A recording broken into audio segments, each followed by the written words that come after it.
Um, yeah, so you have been hired by a major airline. That's right. Yeah. Yeah. That's great. And so now correct me if I'm wrong, because first of all, we know each other because you showed up at the company I was at one point looking for a float rating, and we did some float training, and then you went off and built a whole bunch of time on beavers, both piston and turbine, correct? Yeah. That sounds about right. And then we showed up on the same dock as new pilots together at the same company last year, Yep. Yep. That's right. showing how tiny this business is. Wonderful.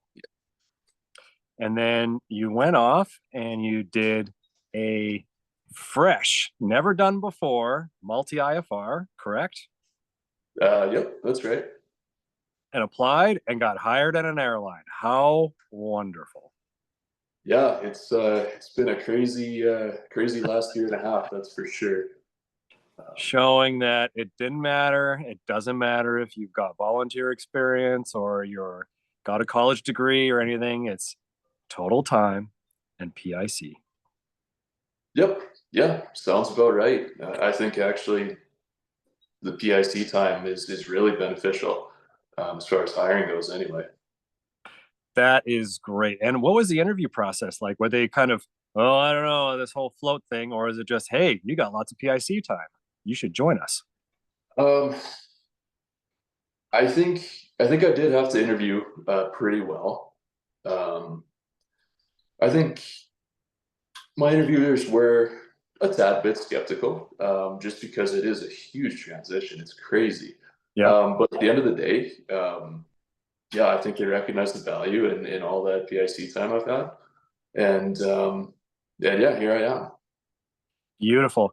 You don't have to tell me exact numbers, but in a range, were you in between 1,000 and 2,000 PIC or 2 to 3,000 PIC? 1 to 2. Yeah. Okay.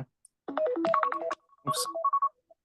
And then total time, are we 1 to 2,000 or 2 to 3,000? Go 1 to 2. Yeah.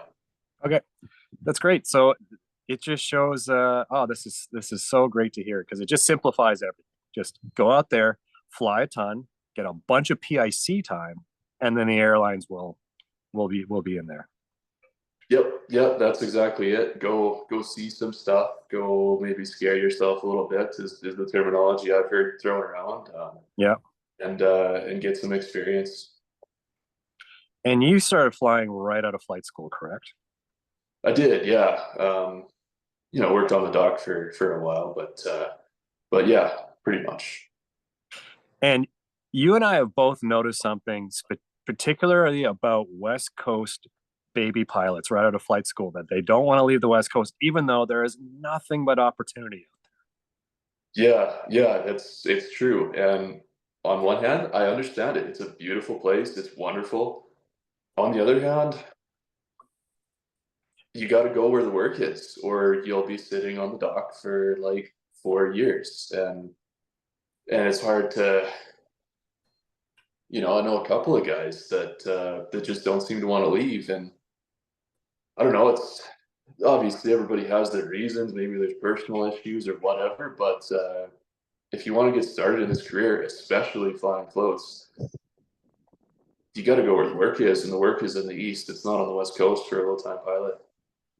It's very true. And I was that guy for a while. I didn't want to leave because, we go through the gray winters to get to the sunny summers.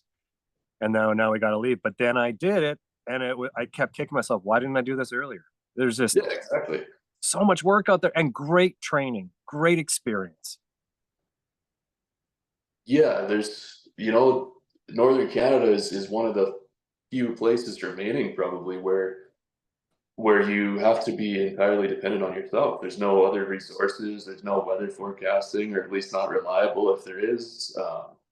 It's Yeah, it really teaches you not only how to fly, but also kind of how to manage in a way, that you just don't see in other places because I mean, even on the West Coast, you guys have dispatch, and people making flight plans for you and all that Mhm. stuff.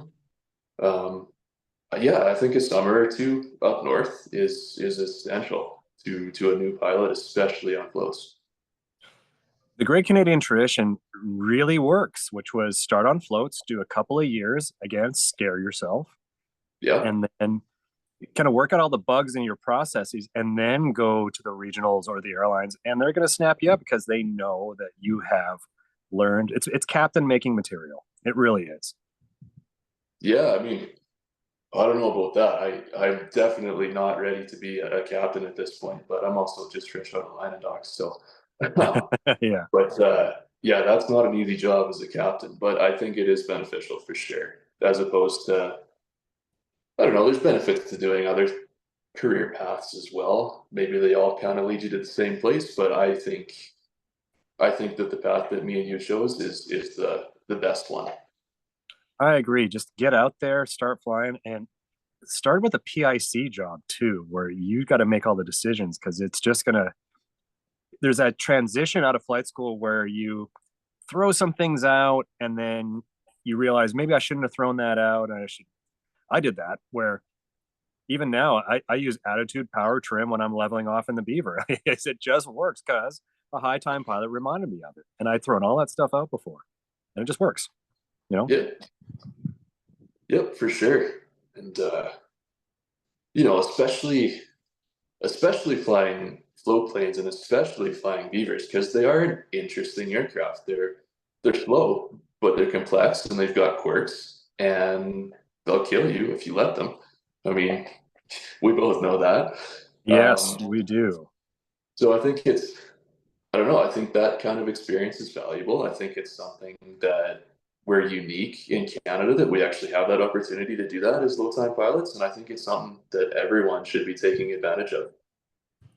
Couldn't agree more. And there's tons of work and they're never finding enough people. And it's too bad because, again, it's not year round, it's May to October.